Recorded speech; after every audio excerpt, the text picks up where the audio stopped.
Somebody just be polite. Oh, that's a little quiet. Except when I forget, it's like, oh.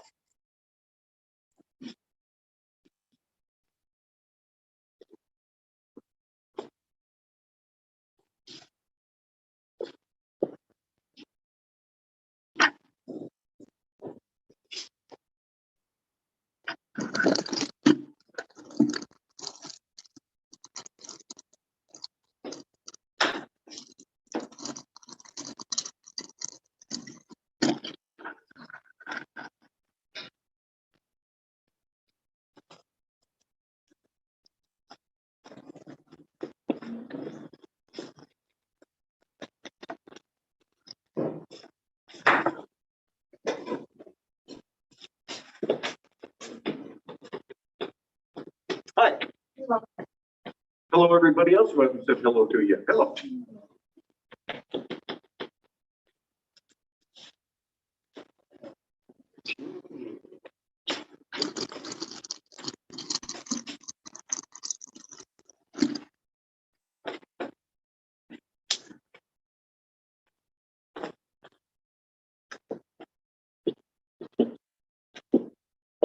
Hi there.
With the tap. I don't know why it isn't. Huh? Yes, exactly. You should be thinking of the people. It's kind of like the metaphor. What is the meta?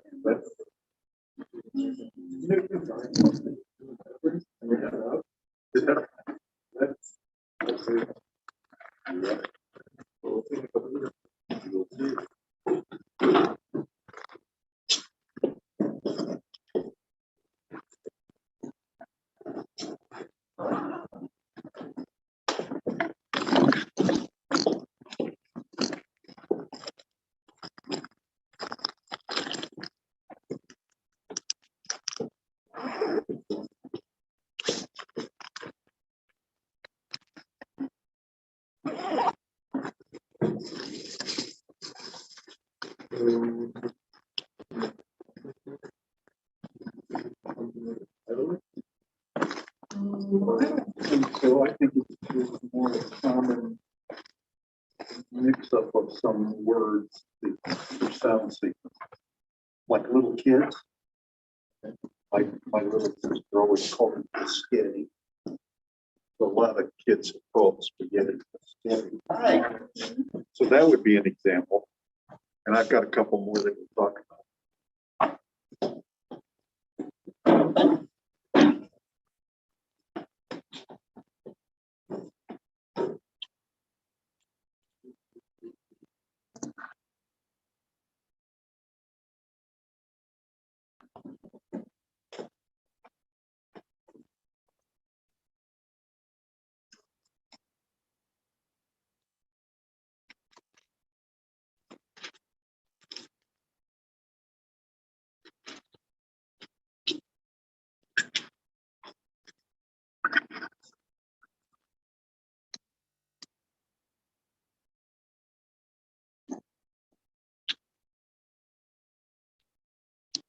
Skinny. Okay, okay. That's a good possibility. It might be, you might consider that one a dialect, right? African American English. You could kind of think about it like that. However, one of my slides will show back in Shakespeare's day, that's the way it was said. It got switched around. So, very strange. So they're just ahead of the curve. Because they've also oftentimes will drop the S on third person singular, which I think someday we're all going to do that because it's just simple. Why worry about eats or sleeps when it could just say eat? In the past, we've had lots of endings that have disappeared. I suspect someday that will be gone. Third, just have to see.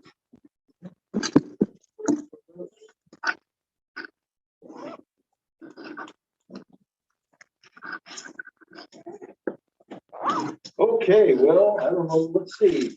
I'm just going to go through here. So you're Lorraine. I know. I'm going through the list now, and hopefully most people at the same spot because you did 2 times in a row. I don't understand it. Okay, Diana normally sits there. She's not here, but you must be Kendra and Ariana and Mandy and Ashley. Okay, pretty good. All right, and that's Isabel. Okay, remember Jen isn't here. Lonnie isn't here. Lupe isn't here yet. Marpot. And then Selma. Galley's not here this morning. Cynthia's here. Hello, how you doing? You could start at an Oreo. Is that Oreo like ice cream? Oh man, no. My wife had smelled it on my breath when I got home. I'd be cold. Oh, but yeah, that sounds good. I haven't had an Oreo in a year or so. Not that the Oreos are bad. The thing that's bad about them is I'll eat like 8 or 10 of them at a time. That doesn't work out too well. Okay, so let us start with a few minimal pairs. A few minimal pairs. Do you have any minimal pairs? Yeah. What'd you have? Give me your best one. Lock and sock. Lock and socks. Lock and sock. All right. I like that one. And that, what does that tell us? Our phonemes. Yep, very good. Okay. Ashley. South and mouth. South and mouth. Ah, that's good. How? That way? Or did you do it with an AU? AU. South and mouth. Notice the good use of the diphthong in here. Ow. As opposed to what I was going to go saw, and that would have been wrong. So you did it right. What's that tell you? Phonemes. Mandy? Take him. Take and. Sorry, missed it. Fake?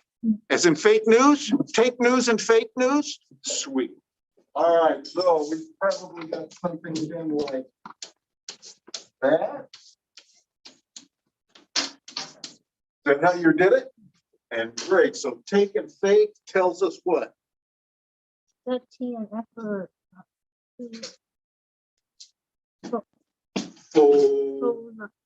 Phoneme. Phonemes.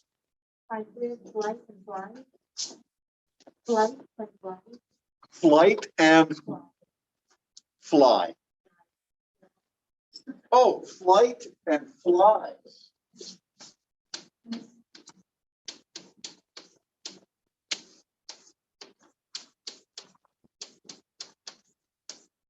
Like that? I did the V of the fly. You put a G in here? No, on the. Oh, flies. Ah, very good. We'll see why that happened today. Sebastian, you got one? Song and thong. Song and thong. All, that one? Song and.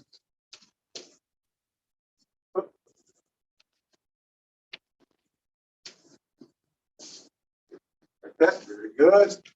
Okay, let's see. I know I have a.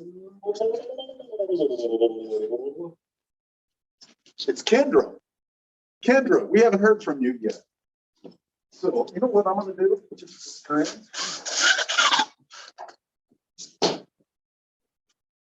Got a pair of middle. I got a middle pair. I did nice and life. Knife and life. Nice and life. Nice and mice. Ah, okay. So we got something that probably looks like nice and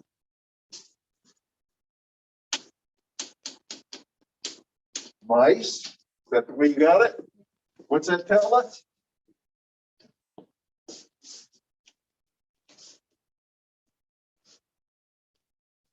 Does it tell us that I is a phoneme? Does it tell us S is a phoneme? Can you hear them rattle?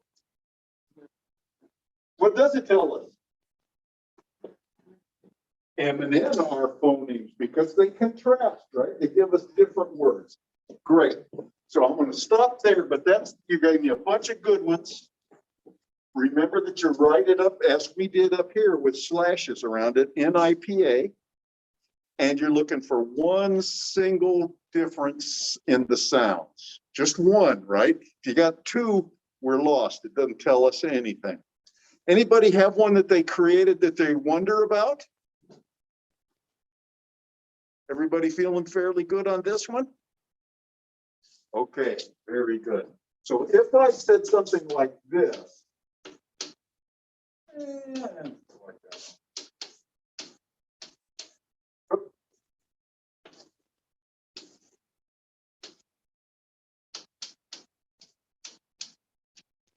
What does that tell us? What do you think? Do you hear the same word if I, oh, you can't even see it, can you? Oh, man. All right. Oh, that got worse. Well, let us see. I'll put it over here on the side.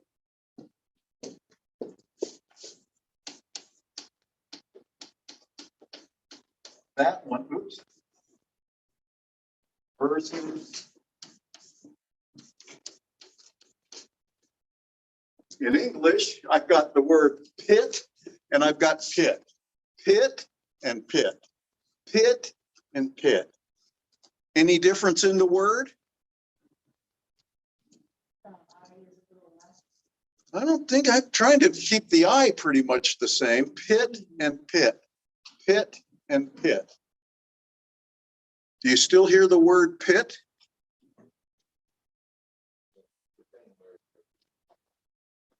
Exactly. One of the P's is getting aspirated as we normally would speak it in English, right? A person in another language may not. So what does that tell us about this? If I contrast, those two are sitting there, did they contrast and make different words? No, they're the same words as far as most English speakers are going to be concerned. In another language, there's no telling. Khmer, Korean, various other languages where they have a P that is aspirated that is different from a regular P. But for us, it doesn't really matter. Agreed? All right. Now, what I'd like to do, I went in and I looked at the transcriptions that were done. I pulled out the first one that didn't have a name on it, so I'm not even remember. I don't even remember who did this one. But let's take a look, because when I looked at it, I would say it's probably not perfect, but man, it was really good. So let's take a look. Why in the heck would I wanna, I think that was a good transcription of that, we agree? Wanna? Now, it could have been wanna, could have been an ah, if you heard it that way. This one's more a little bit wanna. Okay, if that's what you heard. Be able. Duh. So I got a little bit of a question on that. We're gonna just mark these just a little. I'm gonna mark this guy. And then it says transcribe. What do you think about that? Did you hear transcribe? You may have. I won't say that's wrong, although I don't think I said transcribe. We think. What did you put? Did you really? A tran? Okay. Well, I can see where maybe that. How about you, Diana? You put a what? A T? How many people put T there, do you think? I'm going to say I would have used a T, but I also know that some people will hear true. My daughter-in-law's name is Truly, Truly, Truly. And my wife always says Truly. So I can't tell the difference if she's saying Truly or Julie or Truly. And her mother, who's Korean, also does the same thing. So I'm going to live with that one. But I would have thought it sounded a lot more like a T than that. Now, this one here is an interesting one. Able to. Again, I could see where somebody could hear that. I would have thought more like to with a T. That's my thinking. I don't think I said to. I probably said to transcribe, so I kind of like that. You don't want to jump in there and put what I should have said. I probably said to, so I can live with that. And then there's another good one here. Notice the difference, the and the. I bet that is correct. And then the only thing I have question about here is this guy. There you go. Why wouldn't you put why would we have a glottal stop there? That one struck me as probably a bit incorrect because I don't think I said international. I would have thought that was more like a T or a D in there. Okay, T or a D maybe. I don't think I would have. I kind of find it strange to be an R. And then over here somewhere, I should have something like what? What else do people end that with? L. Maybe just an L by itself. A lot of people might transcribe it that way. Another way of doing it would be something in front of the L. What would be the other?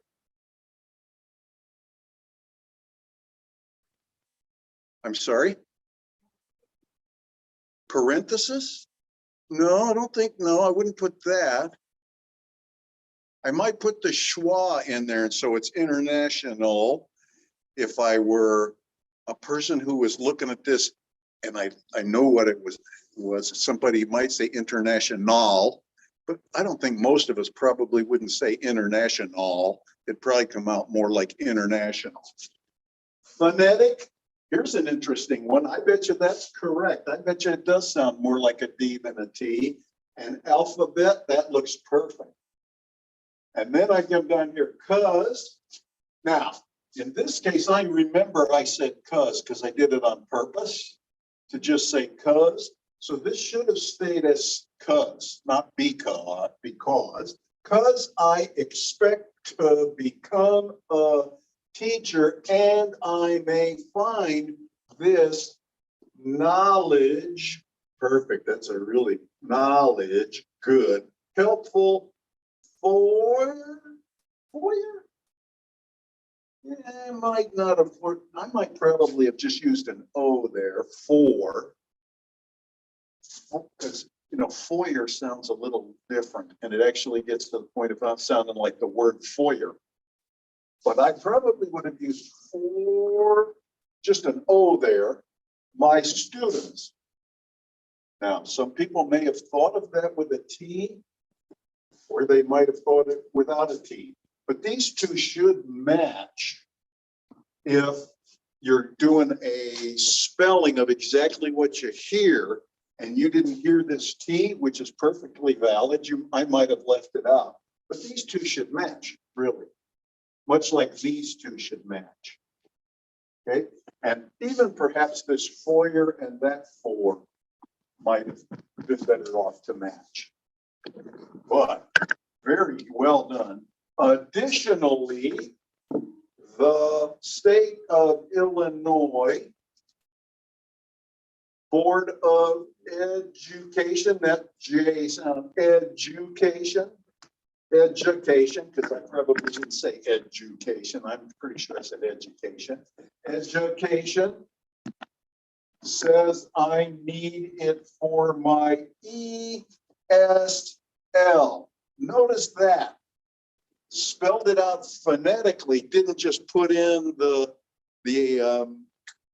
abbreviation. So that's really good, right? Another thing that people will see is people will put, they'll be going along so fast and they forget to say TU when somebody says two, 1, 2, 3. They'll go in there and put 1, 2, 3. You don't want to put the digits in there. You're transcribing the sound, okay? And let's see, needed for my ESL endorsement. This one is really good. Luckily, it's the one that didn't have a name on it. That way we could share it. There's still a few things that I'd probably change, but I also kind of have to give you some leeway in there when you're telling me what you heard and what you write down. While they should match, like here and I don't know, there, this one's really an excellent one. So whoever did that did a great job. Okay. I will grade these up. I'm going to mark them kind of like this with my suggestions. I'll send them back to you sometime over the weekend. Make sure you look through that to see the places where I kind of disagree. Because in most cases, maybe the disagreement will be better than say, oh, that guy, international. Oh, wait a minute, international. International. That might not be too bad. I may not have said the T in there. So that one's another one we might mark off as being in good condition. So sometimes I got to look at it twice. Okay, but that one's a very well done job. Luckily, it was the first one without a signature. I don't know how the others look. I didn't go through very many. But today we're moving on to phonological processes. We've talked about the minimal pairs. So remember, when I look at two things and only one thing is different, that would indicate to me that the T and the Z are different phonemes. When I get down here and I still have the same word, even though it's pronounced a little bit differently, those would be more along the lines of allophones. And so that's where we kick off today. And first things first, the homework, it's going to be coming up. Textbook exercises D, F, and G. We'll probably talk about E before we're out of here, so no sense redoing it. So D, F, and G. I want you to read 79 to 93. Let's see. And that's pretty much the whole chapter on morphology, because next week, either on Tuesday or on Thursday, we'll definitely be launching into morphology. Morphology is going to be the study of word formation in various forms. And so we want to look at that a lot. It's a great tool for your ELL students if they can begin to look at roots and the things that we add on to words, explodes their vocabulary. So read that. We'll only briefly touch on it if we can, so it's probably not critical, but it'd be a good idea to have that read beforehand. And then part one of the project, which is this transcription and the phonological errors, going to be due, I think this is 2 weeks from today, I believe. Am I right? Anybody looking at the calendar? Am I right? I love it when I'm right. Doesn't happen very often. That's my rule. Okay. You know, there was a time when hopefully you haven't heard this. There was a time when I was Mr. Right, only to get married to find out she's Mrs. Always Right. So, anyhow, phony sound stored in the brain of NS. What do I mean by NS? Good thing. And NNS. Native speakers and near native speakers. Some people did speak another language first, but they've been doing this one so long they do it like a native, or they did it when they were very young and they kind of had two native speaking languages. In either case, those people who are really proficient English speakers store these phonemes in their brain. That's why these two things are not different phonemes. Everybody just kind of hears this one. Now, sounds that cause words changes in word meaning. In all of the cases that we talked about, with the exception of this, we had a different word. So those phonemes, those different sounds that we saw in there, were all phonemes because they gave us different words. It's contrast. Okay, so hit and hid. The T and D are different phonemes because they give us two different words. And then we talked also about allophones. Allophones, these are small variations, like the difference between pit and pit. Not much of a variation at all, but there's a variation there to the properties of those phonemes. One of them is getting aspirated, pit. And if I try real hard, I can say pit without aspirating, but I got to try to do that. They depend on the phonemes environment. It's the sounds around them or their position in a word that makes those differences happen. And for most of us in the room, when that happens, it is very automatic. We don't think about aspirating a P on pit and not aspirating it with spit. But those two P's are really quite different. But we don't do it all consciously. It just kind of happens as English speakers.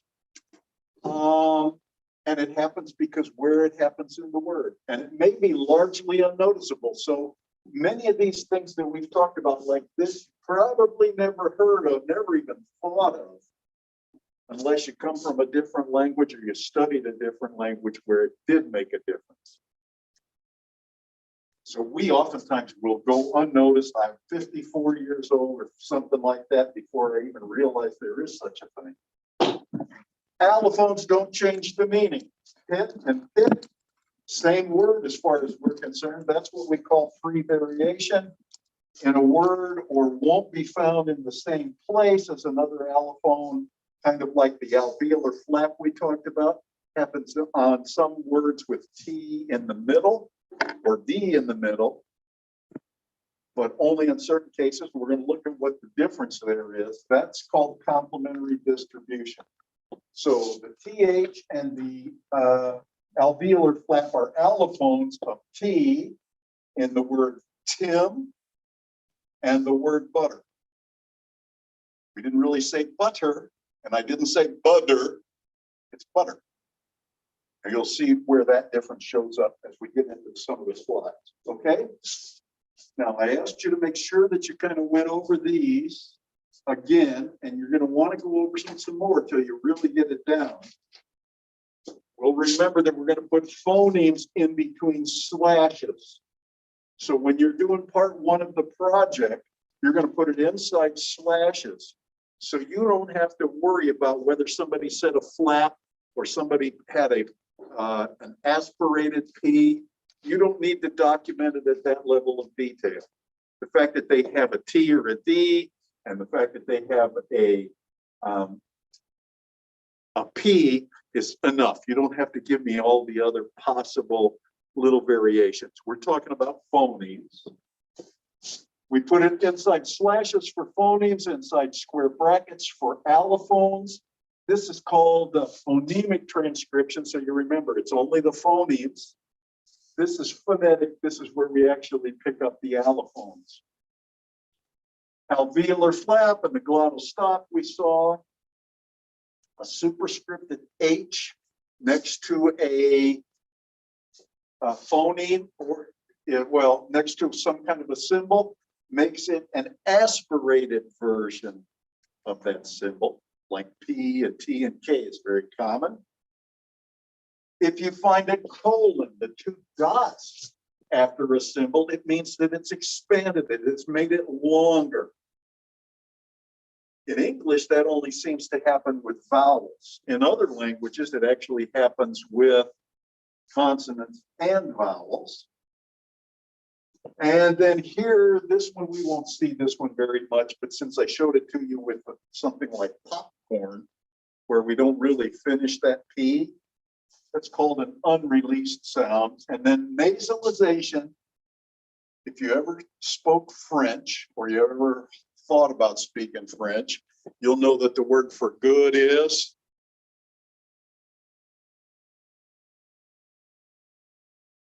not any French speakers, I guess. It is very close to that. It's bon. Now, they don't actually say bone. They kind of lose that N, but they also nasalize the O, and so it sounds different. Bon, right? So that's nasalization. And we do some of that in English also. So we have to put this over certain sounds, typically vowels.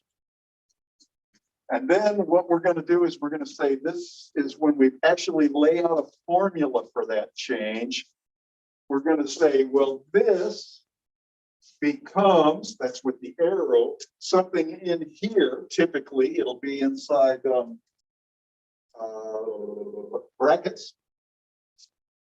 And then we'll say what it became in brackets. And then we'll put a big slash, just a single slash, that indicates in the following environment. And over there, we're going to have a underscore bar between, usually between a couple of things, saying this is where that change occurs. Sometimes it's at the beginning or the end of a syllable. Sometimes at the beginning or the end of a word. And sometimes we're going to go from having a sound and then no longer having it. So it's going to go from, let's say, A with slashes around it becomes nothing because we deleted the sound. Or we might have a nothing becomes a, let's say, because sometimes we insert sounds that aren't really there. So we'll use this for insertion and deletion. Notice this, and this is really important. If I go in and I say something like a capital V, that does not mean the sound letter V. I won't put it inside slashes. So we're not talking about a phonetic V. I'm talking about a general vowel. And the same thing for a capital C is going to be a general consonant. And when we have to make something very specific about that vowel or that consonant, we will use some kind of distinctive features to do that. And I'm going to show you that as we get going today. Okay? But notice these aren't going to be in slashes at the beginning. May not be in slashes at the end. The capital B and the capital C are not B and C. They are vowel and consonant. All right. So when we see the phonological rule notation, it's going to be something like this. And so I'm using A here as a variable, as I am, as A and B and X and Y are all here just like algebraic variables. Okay. But this would be read as some phoneme A becomes some sound or allophone B in the environment defined by, or in the environment where, and in this case, it comes between X and Y. So this is the way this would be read. Phoneme A becomes allophone B in the environment where it falls between X and Y. Sometimes it's only going to be after X or before Y, or it may be something a little more complicated. But the idea here is for you to recognize some of these changes that your students may notice that you typically wouldn't. Because you're still going to have to be able to give some explanation as to why does that S sound like a Z? Well, we're going to see there's a very specific rule that causes S to become a Z. All right. So we're going to see a whole bunch of these as we go along, but you've got to get the idea of this general format. A turns into a B when it falls in between X and Y, when the A hits would otherwise hit here. Okay. Where do allophones come from? Well, they're created, they're systematic. It means by saying systematic, it's not something you have to mentally remember to do. It's something that just kind of happens based on certain phonological processes. And we're going to talk about several of them today. And they occur when different combinations of phonemes and word position occur. So they are systematic. They are pretty much automatic for English speakers. They're not something you have to remember to do. It just tends to pop out that way. And as I've said many times, you probably do it and may never have even noticed it. So here's an example in English. Okay, ready? Let's go voiceless stops. Can you tell me what the voiceless stops are? There are three. P. Oh, wait a second. There's three voiceless stops. P. Next.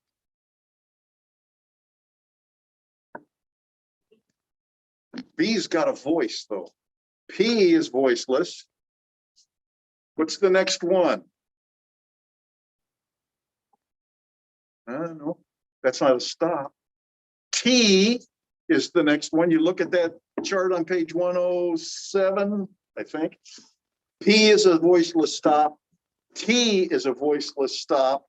And K is a voiceless stop that are phonemes. There's also a glottal stop. But we're going to leave that one untouched for now. But P, T, and K. This says that voiceless stops, P, T, and K, become aspirated. Syllable initial means at the beginning of a syllable that is stressed. People. The P is aspirated on the first one, but not on the second one. So we've got things like team. We've got things like pan, but not steam, because it's not at the beginning of the syllable. Not span, because it isn't at the beginning of the syllable. Or stopper. In this case, this is not at the beginning of the syllable, and this is not the stressed or accented syllable. So that's an example in just plain English. Voiceless stops become aspirated, syllable initially. That means at the beginning of a syllable in stressed syllables. So we could look at another one. Alveolar stops. What are the alveolar stops?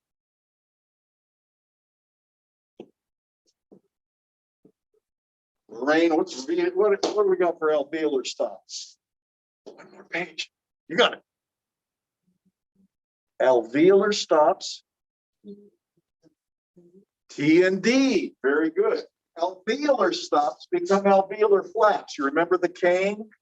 The thing that looks kind of like an R, but it's not quite an R? Alveolar stops become alveolar flaps between. Now, two vowels. The first stressed and the second not stressed.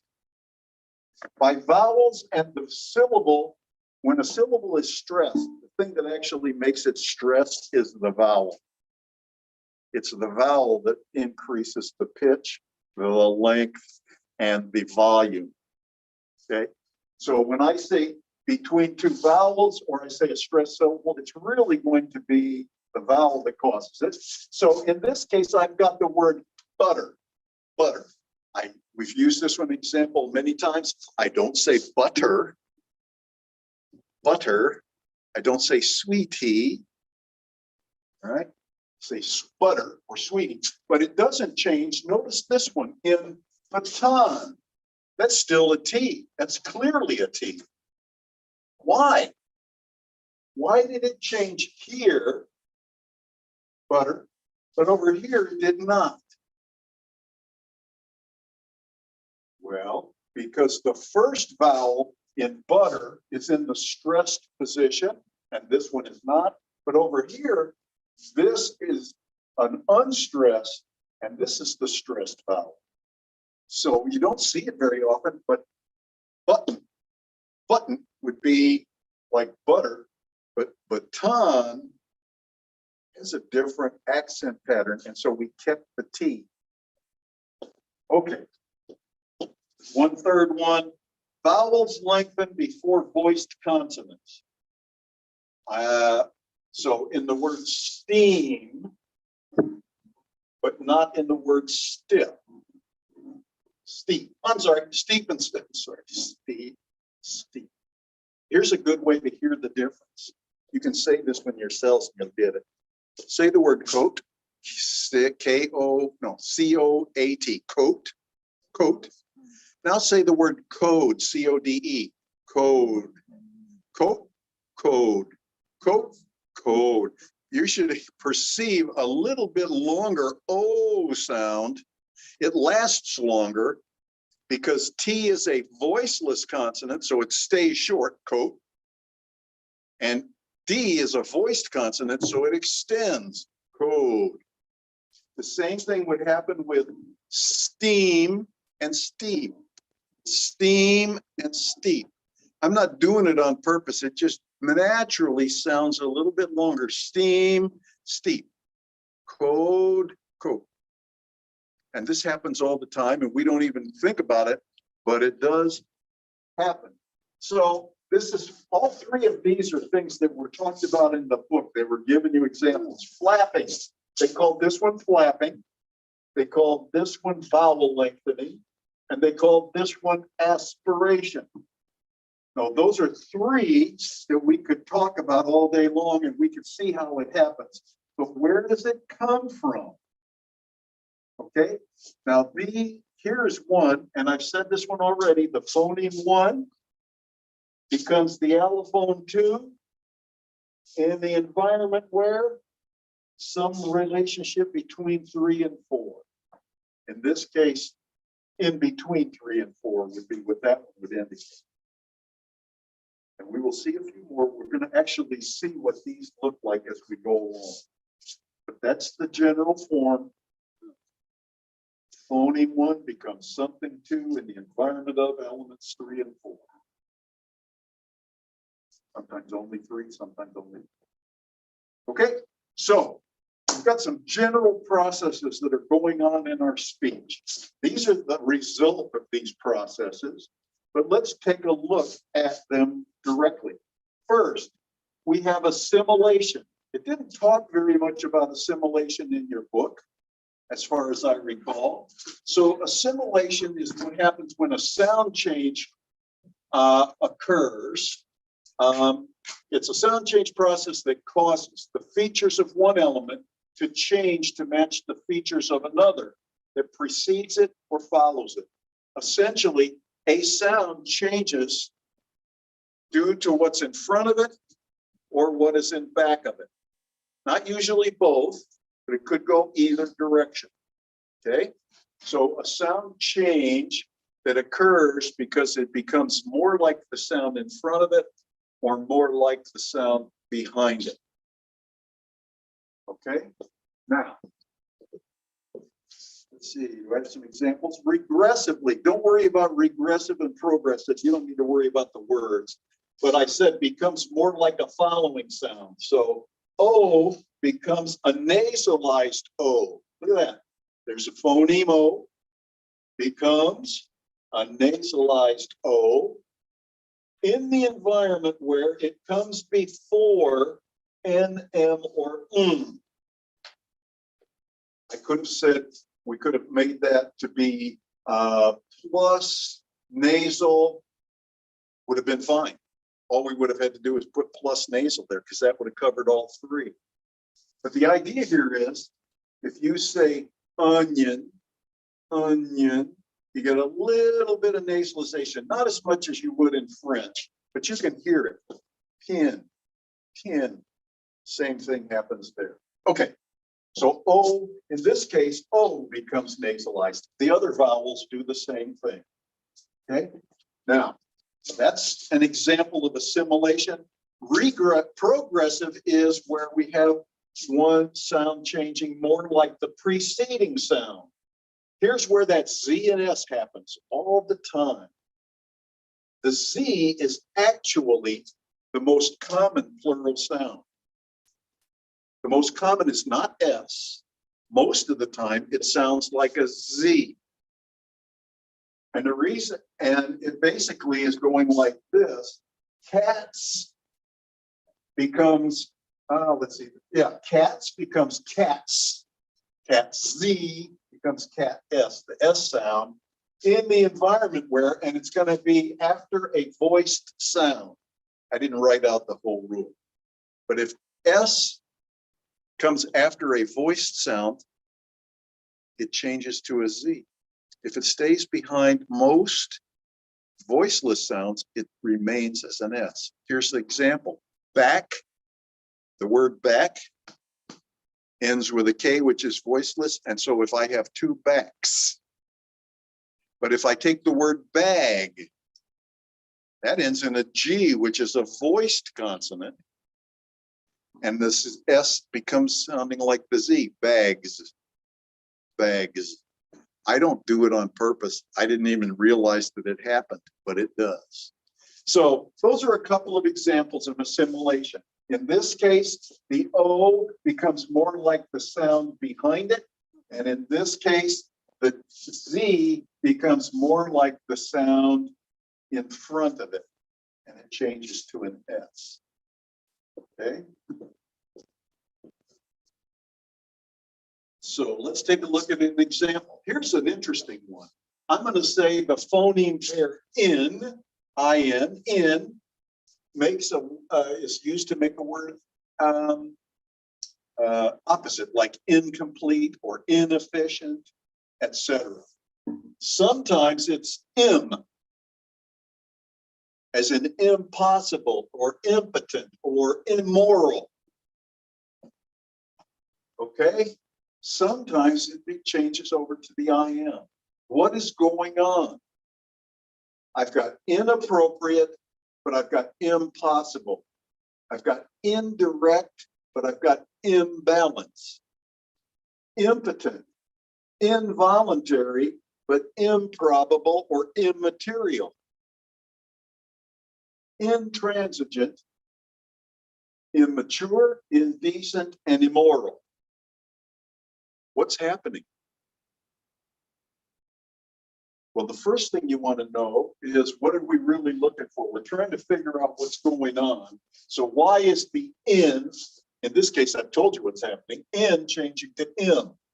Well, to do that, we're talking about assimilation. We've got to look at what's that next sound like when it changes from in to M. Why?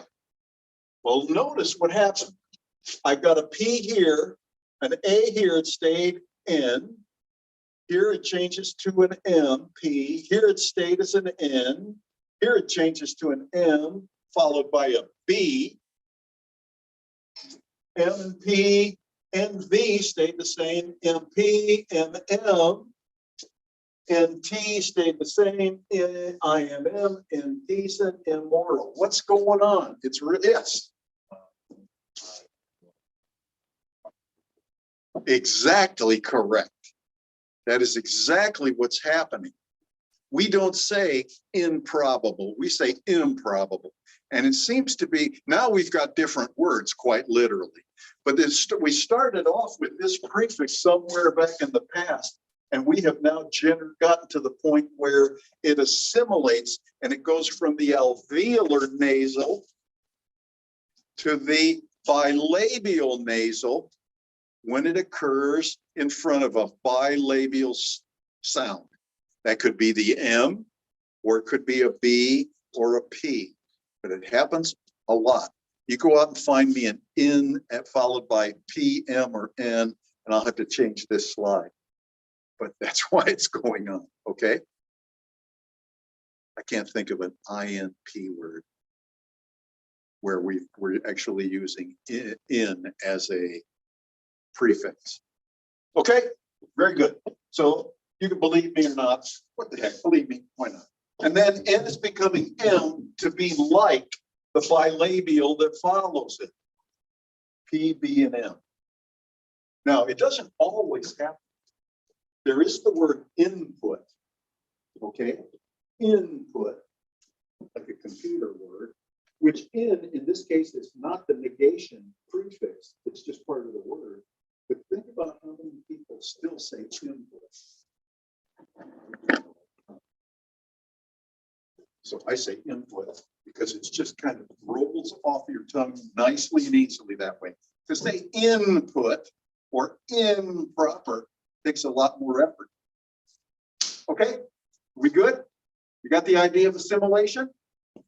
Changes based to be more like the sound that is in front of it or the sound that is behind it. Happens all over the place. All right, let's see. So if I wanted to write the phonological rule, I could write it like this when I want to just write it in regular English. But if I'm going to write the rule, it would be something like this. In becomes M at the beginning of a word before a bilabial. Before a bilabial. That works for both stops and it works for nasals. It works for voiced because it does it with P and it does it with V. So the only thing we really have to say is all three bilabials here. Okay.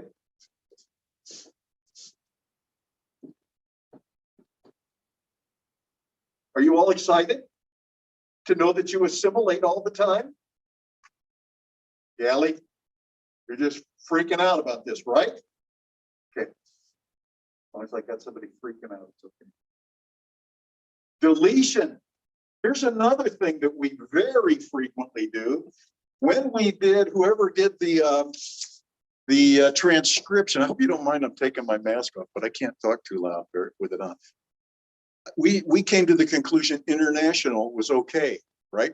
Drop the T, it just fell out of there. We never said it, international. And so that would be a case of deletion, a process where a sound is omitted. And it's not the same as silent letters that we don't say, because again, remember, we're talking phonetics and phonology, which is word sounds, not word spellings. So it doesn't include things like the P in pneumonia that we don't say, or the K in no that we don't say, or even the N final silent E in make. That's not what we're talking about. But we are talking about places where we just typically drop sounds out. One of those places is when we have the schwa. Occasionally, that thing just disappears in an unstressed syllable. I'll show you an example in a minute. Okay, can you think of any place where we could just drop a sound?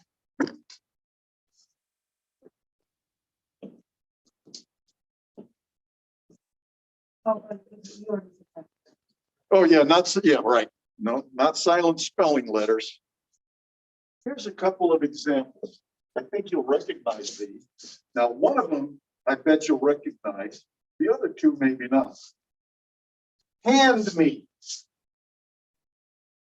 If you were to tell me to hand me a pencil, if you're anything like me, and you probably are, like it or not, as scary as that may seem, I can.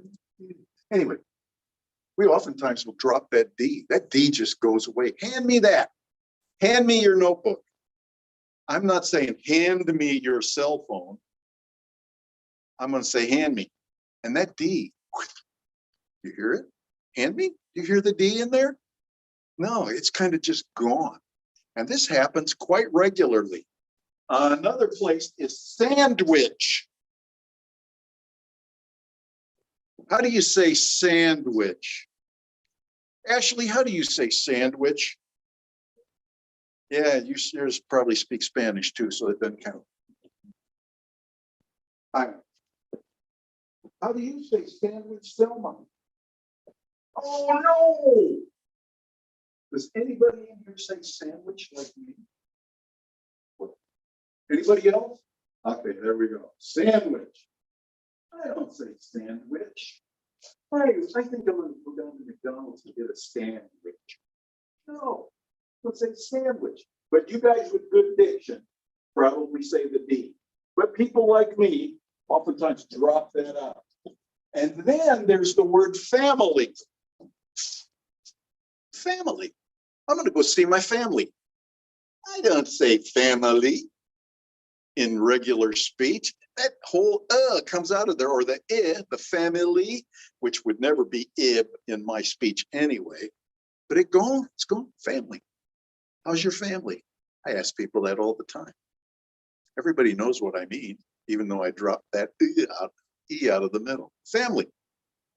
So deletion is another place where things are very common, and we just drop those sounds, okay? Let's see. We have another one that's kind of the opposite of this. What is the opposite of deletion? Yes. Yeah, what do you think we call that? Insertion. Exactly. There we go. So we got deletion where we knock letters out, and we have a process where sounds get added to a word. Now, this is kind of weird, but we do. Now, not everybody does this, and the places they do it, they don't necessarily do it in the same places. For instance, Spanish speakers, they have a very common insertion.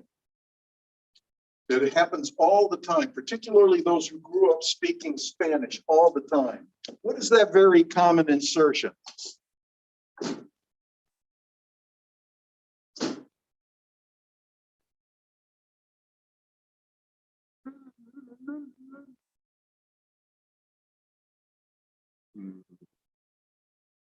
Isabel? What is it? You hear it all the time, I'm sure.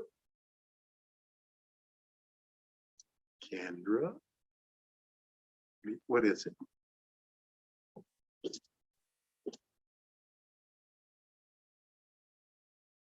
Sebastian.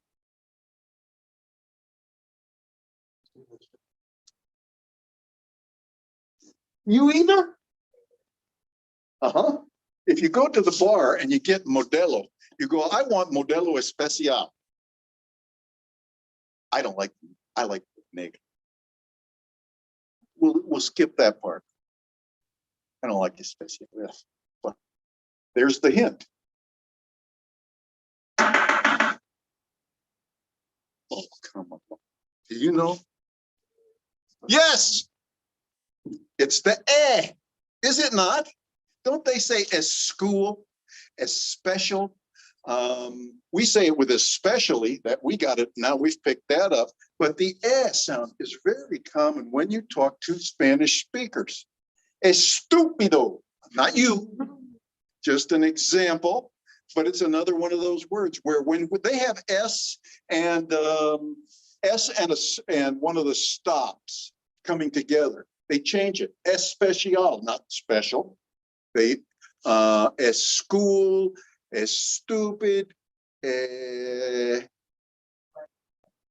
Sprite. Ah, very good. I never drank in Sprite, but anyway, there we go. Okay, so that's an insertion that you will run into with your students all the time. How do you think you help your Spanish speaking students get past that?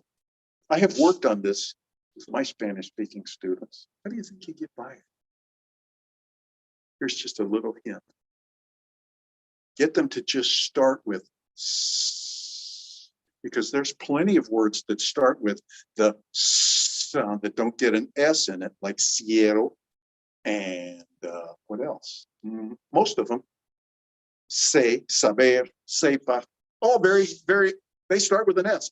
Get them to just go, even if they have to emphasize it, and then finish the word. Special, stupid, school.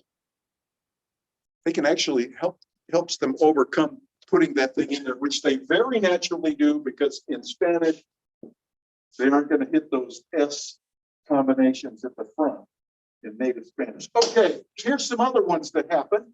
And again, you may or may not do this. Here's one that could have been a singer. I didn't say it though. Length. Did you hear how I said length? Did I say length? Length? I got a definite K in there, length. And a lot of people do. You'll hear it that way a lot, length.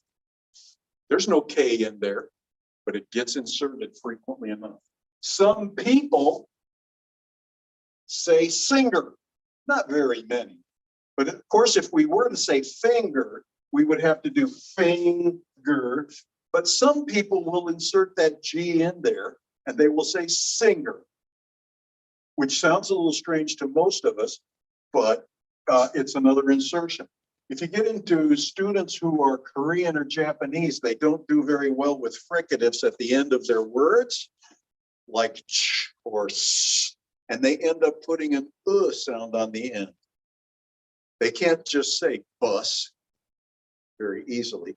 They will say bus. It's not a very big sound, but they have to put that vowel in behind it to be able to get that. If they're going to say office, opishu. And so it happens a lot. So particularly Korean, Japanese students. And then school Spanish speakers, we've already talked about the fact that they may put in an S school, right? Because it just matches with what they're used to speaking in Spanish, just like they do something here that they're used to doing in Korean or Japanese. So these are also things that are going on all the time. We also have metathesis. Metathesis, where sounds are rearranged. And they are rearranged by lots of people, not just by one person or another. My sister, we were talking earlier, my sister, when she was little, could not say spaghetti. And since we weren't Spanish speakers, she didn't say spaghetti and get away with it. She changed it around and she would say paschetti. And I'm sure that if we were honest, there's somebody else in this room who knows some little kid who would say paschetti. That would be metathesis. They're changing those words or those sounds around. So paschetti would be one example. Here's another one that we also talked about, ask. Now this one's a little strange. In African American vernacular English, you frequently, in that dialogue, you frequently hear the word ax. Not ask, ax. It's a lot easier to say if you think about it. You could try it out, ax, ax, ax, ask, ask, ask. It's much easier to say ax. And interestingly, back in the old days, it was actually, that was the word before it changed from ax to ask. But ax would be an example.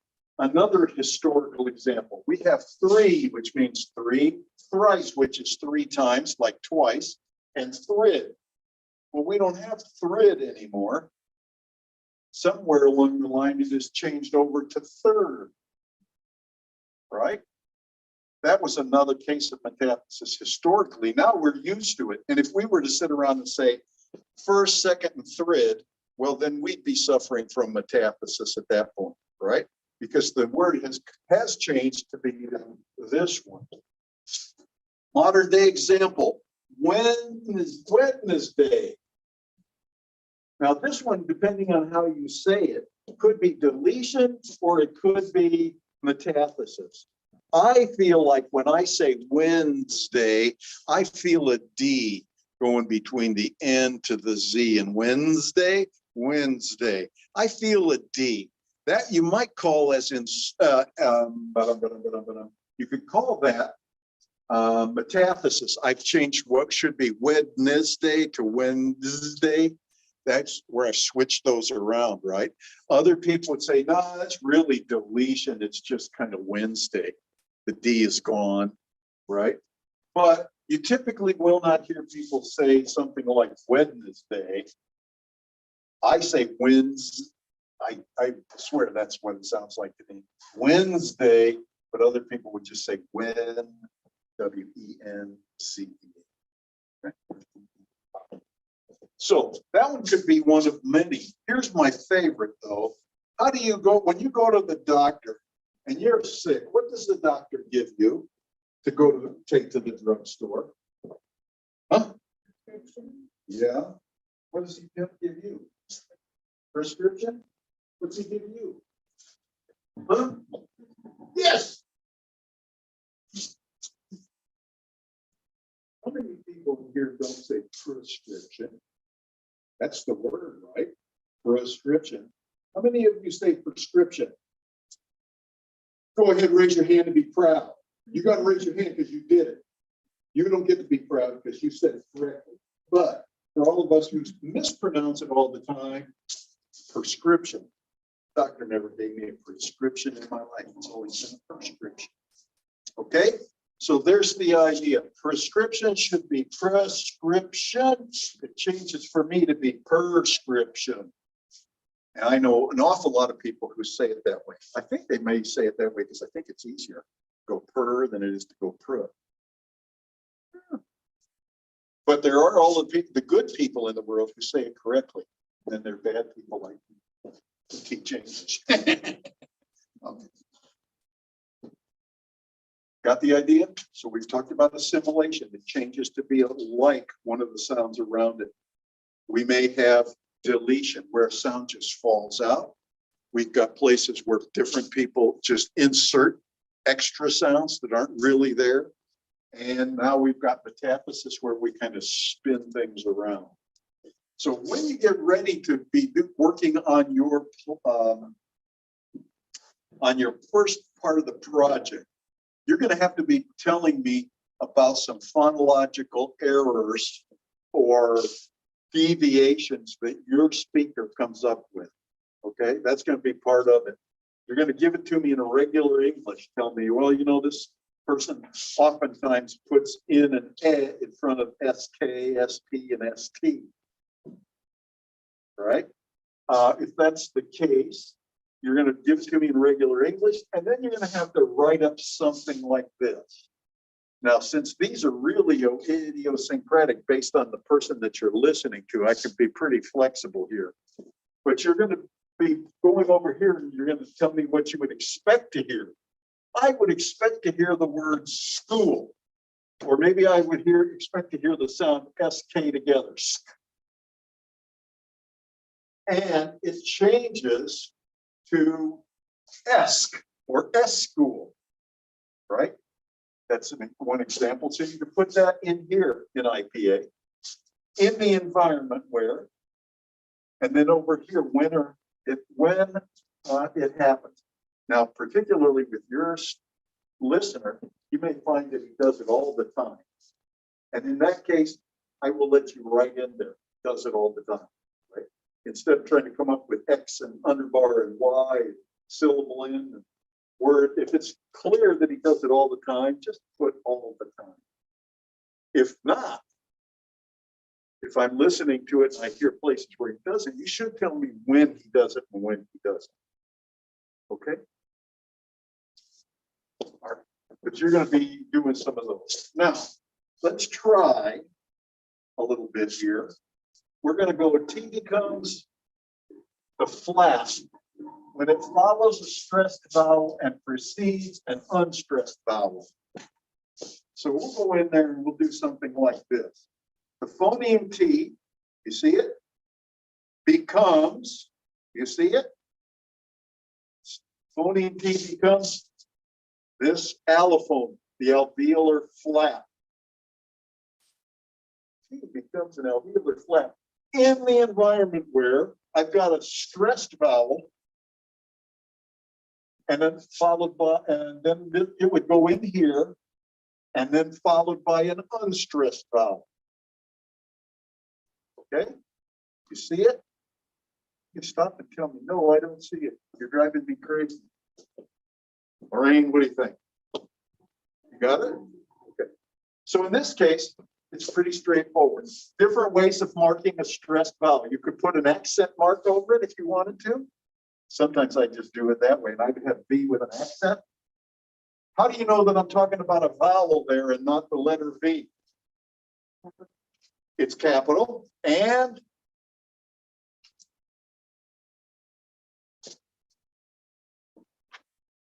well, you can't raise your hand like this and not expect me to call on you.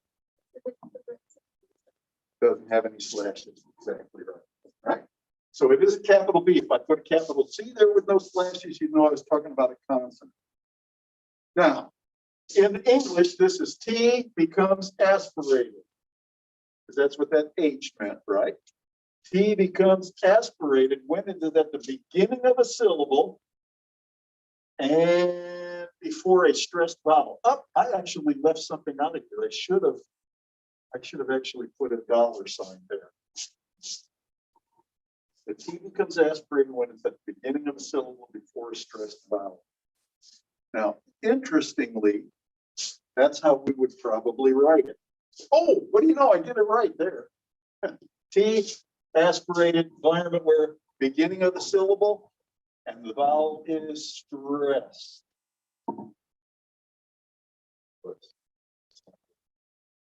I'm gonna have to change that for you. I'll change that and put out a new version. Actually, the vowel with the stress should have been in the front. So I've made a mistake. I'll have to let you make one. Sometimes we'll go in there and use distinctive features instead of the IPA character. And the reason for that is sometimes we want to talk about a whole bunch of different sounds at the same time. I've told you about this one. Its voiceless stops to become aspirated. Okay, voiceless stops to become aspirated. And they become aspirated syllable initial at the beginning of the syllable in front of a stressed vowel. But the way to do this, you could feasibly go in here and go slash slash P slash slash T slash slash K. But I think it's better to just say voiceless stops. That way, if there are ever any new ones that come along, we'll see it happening. Voiceless stops become aspirated. We can put it in there like that. In the environment where they're at the beginning of a syllable in front of a stressed vowel. Another opportunity would be alveolar stops. Not only does T become the alveolar flap, but all alveolar stops, the two of them, both become the flap in between a stressed vowel and an unstressed vowel. So this is another way to do it. And when I'm on the test, I want you to look at the directions carefully, because I will probably tell you to give me, write out this rule using IPA, in which case I want you to use the characters. Or I will tell you, write this out using distinctive features. And I will have examples there to help you remember what I mean, but pay close attention to that. Because if you give me IPA symbols when I'm looking for distinctive features or vice versa, you don't get credit because you didn't really give me what I needed. Okay, so be careful. There will be examples. This will be in the instruction. And so here we've got a last one that I want to show you. Vowels lengthen before voiced consonant.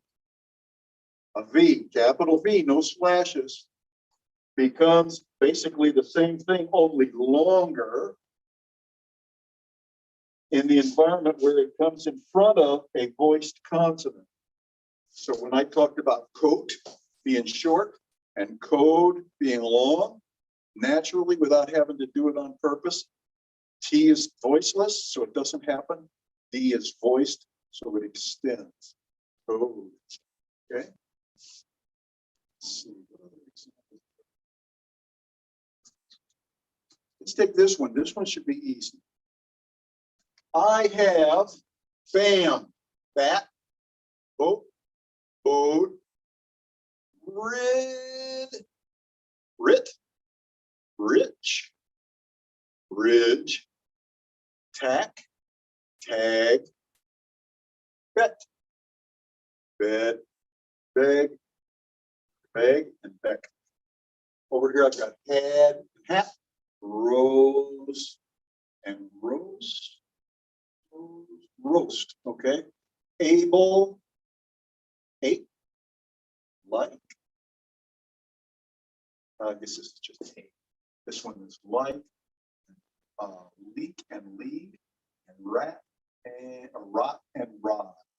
What's going on there? What do you see? Well, the first thing I'm asking you is what's going on. So here's the data, and you would take this data and you would assume that everything you need to answer this question is here. You don't have to add in anything else. What phonological phenomenon is happening? So I'm telling you real specifically what I want you to tell me. What phonological process is occurring here? When does it occur? And how should we proceed to figure it out? Well, the first thing we need to know is what phonetic change seems to be occurring. Well, between these pairs, I've got an A and an A, an O and an O, an I and an I and I. So what's happening? What is the symbol? What's that colon telling us? The vowels are lengthening. Great. So what phonological phenomenon is happening? Vowel lengthening, right? Pretty simple. When does it occur? When does it occur? If you look at this, you should find something either before it or after it that is consistent when the change occurs. So we're going from a short to a long to a short to a long. What's the difference? Well, in this case, vowel lengthening happens because it comes in front of a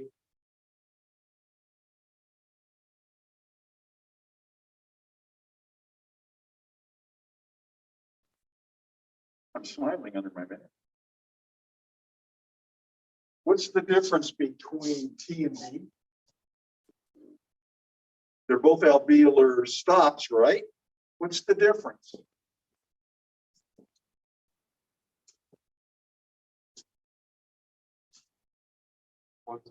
Which one? Okay, that's good. Is that the same thing that's going on here with the B and the P? And those are both the same except for voicing. This is the voiced one, this is voiceless. What happened? This lengthened there. This lengthened here in front of J, which is voice. So essentially, step one, what phonological change is occurring? Vowel lengthening. Under what conditions does the change occur? When the vowel is followed by a voiced consonant. So you define the rule in narrative. Vowels become lengthened in the environment where they're followed by a voiced consonant. That's the simple English for it. And then you put it into phonological notation, which is pretty easy also.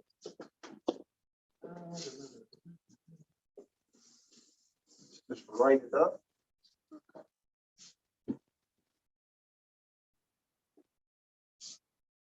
And go vowel becomes lengthened in the environment where it comes in front of voiced consonants. It doesn't happen with unvoiced consonants. It only happens with voice. So we can't just say it happens in front of consonants. We have to say what's special about that consonant. And in that case, it's just the fact that it's voiced. So there's the rule of vowel lengthening. Vowels are lengthened when they come before voiced consonants. That's the simplest way to write it. And hopefully I got it right over there. Oh, like that.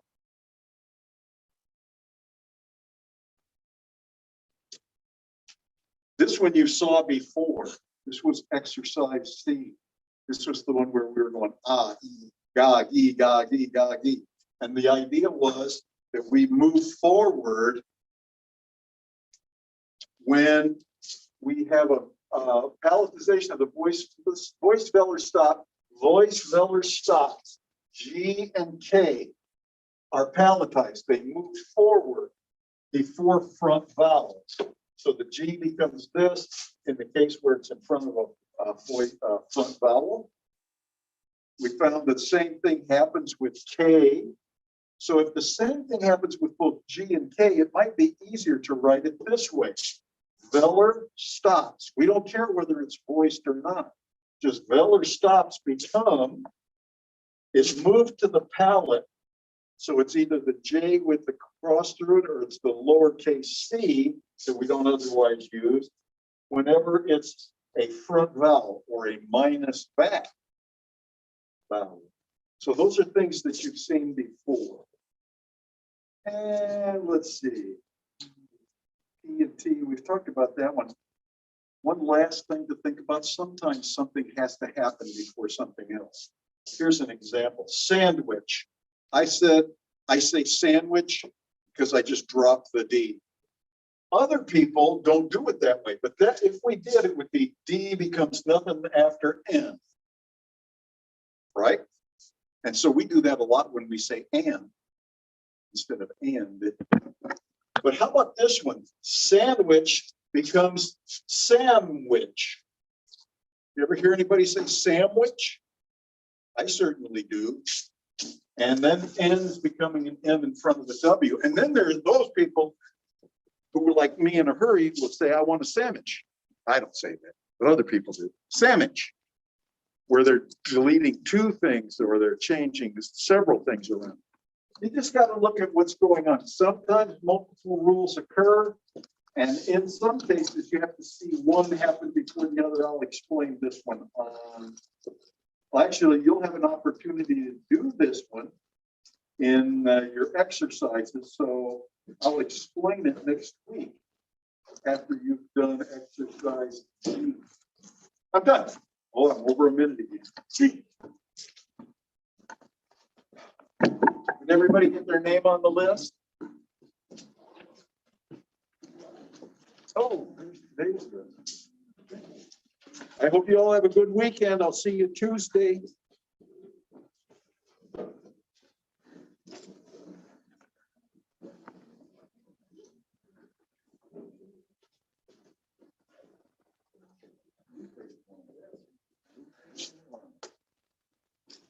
Any questions? Hit me up on the way out if you wish.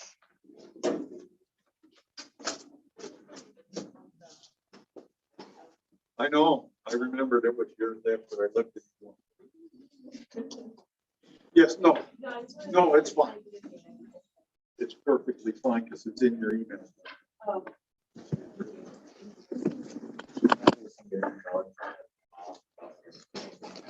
Uh-huh. And the D and the Y together make the one sound. Which is? Well, I don't know how to say that, but N-A-D-Y. Yes. That means they- Except when you're the bears coach, you're successful. What? Nudge. No. Nudge? You don't, it's like nudge. So it's like nudging, but you really don't say the C. Well, that's why she always told me I couldn't say it right. Now I know. You explain. Now we're good. Oh.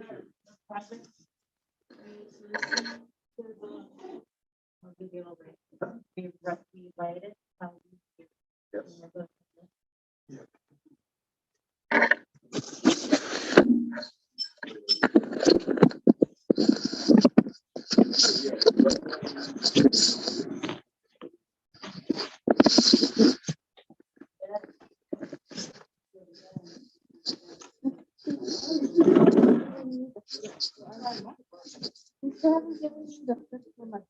Oh. It was in the back of the post office.